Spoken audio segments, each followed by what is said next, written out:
أعوذ بالله من الشيطان الرجيم. بسم الله الرحمن الرحيم. يا أيها الذين آمنوا ليستأذنكم الذين ملكت أيمانكم والذين لم يبلغوا الحلم منكم 3 مرات من قبل صلاة الفجر وحين تضعون ثيابكم من الظهيرة ومن بعد صلاة العشاء 3 عورات لكم ليس عليكم ولا عليهم جناح بعدهن طوافون عليكم بعضكم على بعض كذلك يبين الله لكم الآيات والله عليم حكيم. وإذا بلغ الأطفال منكم الحلم فليستأذنوا كما استأذن الذين من قبلهم كذلك يبين الله لكم آياته والله عليم حكيم. اے ایمان والو، چاہیے کہ تم سے اجازت لیں وہ لوگ جن کے تم مالک ہو،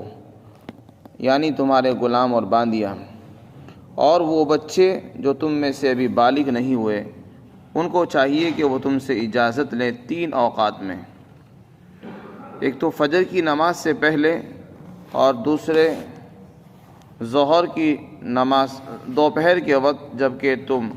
اپنے زائد کپڑے اتار دیتے ہو، اور تیسرے عشاء کی نماز کے بعد.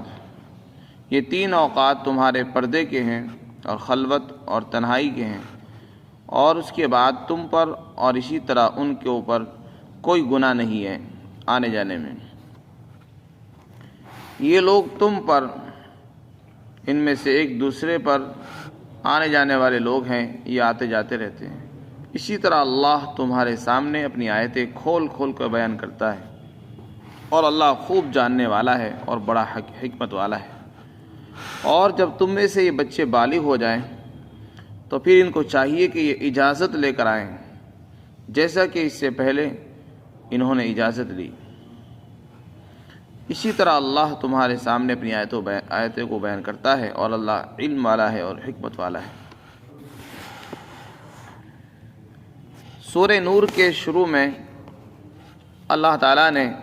ملاقات کے آداب بیان فرمائے تھے. معاشرے کو چونکہ پاکیزہ بنانا مقصد ہے، اللہ تعالیٰ یہ چاہتے ہیں کہ انسان جہاں رہتا ہے وہاں کا ماحول بھی پاکیزہ ہو، اس لیے کہ ماحول کا انسان کی عادت اور اخلاق پر، اس کے دل اور دماغ پر، اس کے اعمال پر بہت بڑا اثر پڑتا ہے. اگر ماحول ہمارا پاکیزہ ہوگا، پاک صاف ہوگا، تو انسان کا دل دماغ بھی پاک اور صاف ہو جاتا ہے، اس کے اعمال، اس کی سوچ، ہر چیز پاک ہو جاتی ہے. اور اگر ہمارا ماحول ہی گندہ ہوگا، ہمارا معاشرہ اور سوسائٹی گندی ہوگی، تو ہماری سوچ بھی ایسی ہو جاتی ہے، اس لیے کہ اس کا ہماری طبیعت پر ایک خاص اثر پڑتا ہے. تو اللہ تعالیٰ نے شروع میں ادب بیان فرمایا تھا کہ جب کوئی انسان کسی سے ملنے کے لیے جائے، چاہے وہ مرد ہو یا عورت ہو، اجنبی اگر آدمی کسی دوسرے کے پاس جانا چاہتا ہے تو اس کو حکم دیا تھا کہ وہ پہلے اس سے اجازت لے، اجازت لے کر سلام کر کر اندر جائے. اگر اس کو اجازت مل جائے اندر جانے کی تو اندر چلا جائے، اور اگر یہ کہا جائے کہ واپس چلے جاؤ تو واپس چلا جائے. یہ حکم تھا اجنبی مردوں کے لیے، اور اجنبی عورتوں کے لیے بھی یہی حکم ہے. اب اس میں کیا ہو رہا تھا، جو بچے ابھی بالغ نہیں ہوئے تھے ان کی طرف سے بہت زیادہ بے احتیاطی پائی جا رہی تھی. بہت سے بچے وہ ہوتے ہیں جو اپنے گھروں کے اندر ہی رہتے ہیں، محرم رشتہ دار ہیں، جو اپنے چھوٹے چھوٹے بچے ہیں وہ اپنے گھروں میں رہ رہے ہیں. اور بہت سی فیملیاں ہیں، یا ایک ہی فیملی ہے اس میں بچے چھوٹے چھوٹے ہیں، والدین یا میاں بیوی آپس میں تنہائی کے اوقات میں خلوت چاہتے ہیں، تو وہ بچے ہر وقت اندر آ رہے ہیں، جا رہے ہیں، آ رہے جا رہے ہیں، تو ان کا ہر وقت آنا انسان کی تنہائی میں خلل انداز ہوتا ہے. انسان یہ چاہتا ہے کہ میرے لیے کچھ اوقات ہوں جس میں تنہائی کے ساتھ بے تکلف کے ساتھ رہ سکوں. اس لیے کہ گھر انسان کا وہ سکون کے لیے اللہ نے بنایا ہے۔ انسان چاہتا ہے کہ دن بھر کی تھکان وہ گھر میں جا کر حاصل کرے، اس کو دور کر دے اور سکون حاصل کرے۔ اس کے لیے انسان اپنے زائد کپڑے اتار دیتا ہے اور یہ چاہتا ہے کہ میں بے تکلف رہ کر گھر میں رہوں۔ تو اس تنہائی میں اور خلوت کے وقت میں اگر کوئی آدمی اندر آتا ہے تو اس کو برا لگتا ہے، ناگوار ہوتا ہے۔ تو پہلے زمانے میں وہ چھوٹے چھوٹے بچے اندر آ جاتے تھے، اور وہ بچہ چاہے اپنا رشتہ دار ہی کو نہ ہو، چاہے اپنا ہی کو نہ ہو، انسان کو وہ چیز ناگوار معلوم ہوتی ہے اور اس کے آرام کے اندر خلل انداز ہوتی ہے، اس لیے منع فرمایا۔ اسی طرح حضرت عمر رضی اللہ عنہ کے متعلق ایک واقعہ ہے کہ آپ صلی اللہ علیہ وسلم نے ایک بچے کو بھیجا کہ حضرت عمر کو بلا کر لاؤ۔ چنانچہ وہ بچہ ان کو بلانے کے لیے گیا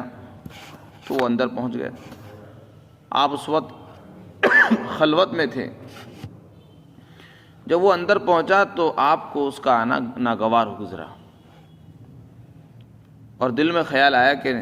اس کے متعلق بھی کوئی حکم ہونا چاہیے۔ چنانچہ جب وہ آئے تو پھر اللہ تعالیٰ کی طرف سے آیت نازل ہوئی۔ اس میں نابالغ بچوں کو اور اسی طرح جو غلام باندیاں گھروں میں خادم کے طور پر رہتی ہیں ان کو یہ حکم ہے کہ وہ 3 اوقات کے اندر اپنے آقاؤں کے کمروں میں اور ان کے مکانات کے اندر نہ جائیں، اور اگر جانا بھی ہو تو اجازت لے کر جائیں۔ ایک وقت ہے فجر کی نماز سے پہلے کا۔ فجر کی نماز سے پہلے کا جو وقت ہے وہ انسان کی تنہائی کا اور خلوت کا وقت ہے۔ اس میں انسان یہ چاہتا ہے کہ میں بے تکلفی کے ساتھ آرام کروں، بے تکلفی کے ساتھ رہوں۔ بعض مرتبہ انسان اپنی بیوی کے ساتھ رہتا ہے، بعض مرتبہ انسان کے سوتے ہوئے اس کے کپڑے سطر کے اوپر سے ہٹ جاتے ہیں، سطر کھلا ہوا رہ جاتا ہے۔ تو ایسے موقع پر اگر کوئی آدمی اچانک سے آئے گا، بچہ بھی آئے گا، تو آنے والے کو بھی کی نظر بھی غلط جگہ پر پڑ سکتی ہے، اور اسی طرح جو اندر ہے اس کو بھی برا معلوم ہوگا۔ اس سے ایک بے حیائی کا دروازہ کھلتا ہے۔ اسی طرح دوپہر میں عموماً گرمی کے موسم میں انسان آرام کرتا ہے تو آرام کے وقت اپنے زائد اور غیر ضروری کپڑے اتار دیتا ہے، تو وہ بھی خلوت کا وقت ہوتا ہے۔ اسی طرح عشاء کی نماز کے بعد فرمایا، جب عشاء کی نماز ہو گئی، سب کاموں سے انسان فارغ ہوگا، تو اب یہ چاہتا ہے کہ میں خلوت میں جاؤں، تنہائی میں اطمینان کے ساتھ آرام کروں، اور انسان چاہتا ہے بے تکلفی کے ساتھ میں رہوں، اور اس میں آرام میں کوئی آدمی خلل نہ ڈالے۔ وہ کوئی بھی پسند نہیں کرتا، چاہے وہ اپنے والدین ہوں یا بھائی بہن ہوں یا اور کوئی ہو۔ ہر انسان اس میں چاہتا ہے کہ میں اکیلا تنہائی کے ساتھ اس میں رہوں۔ تو ان 3 اوقات میں حکم دیا کہ کوئی بھی نابالغ بچہ اندر نہ جائے۔ اسی طرح گھروں میں رہنے والے جو خادم ہیں وہ بھی اندر نہ آئیں، چاہے وہ باندیاں ہوں یا غلام ہوں، اور اگر انہیں کوئی ضرورت محسوس بھی ہو رہی ہے تو پہلے اجازت لیں، کھکار کر آئیں، اجازت لیں، یا پاؤں کی آہٹ سے معلوم ہو جائے کہ ہاں کوئی آ رہا ہے، ایک دم یوں ہی اندر نہ پہنچ جائے، یہ ادب کے خلاف ہے۔ ان 3 اوقات میں ان پر پابندی لگائی گئی، اور ان کے والدین کو اور بڑوں کو حکم دیا کہ تم ان کو پابند بناؤ، ان کو ادب سکھاؤ، ان کو بتاؤ طور طریقے۔ آج ہمارے اندر کمی یہ ہے کہ ہم اپنے بچوں کو سکھاتے نہیں، اس لیے بچوں کے اندر بے حیائی آتی ہے، اور پھر اگر بچے غلط کرتے ہیں تو پھر ہم ان کو ڈانٹتے ہیں۔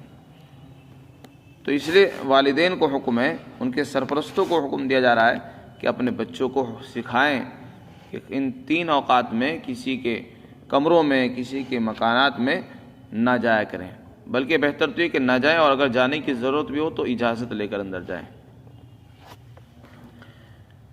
اس کے بعد فرمایا کہ یہ جو ہیں یہ تم پر آنے جانے والے لوگ ہیں، بچے نابالغ جو عام طور سے گھروں میں رہتے ہیں، محرم رشتہ دار ہیں، یہ ہر وقت کے آنے جانے والے ہیں، ان کو آپ روک نہیں سکتے، لیکن ان 3 وقتوں میں ان کو پابند بناؤ۔ پھر آگے فرمایا کہ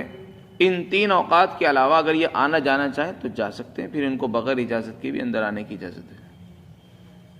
کیونکہ ہر وقت کے لیے ان کے اوپر پابندی لگا دی جائے کہ جب بھی آؤ اجازت لے کر آؤ، جب بھی آؤ اجازت لے کر آؤ، اس میں حرج ہے، اس میں حرج ہے، مشکل ہے، ان کے لیے بھی مشکل ہے اور تمہارے لیے بھی مشکلات ہیں،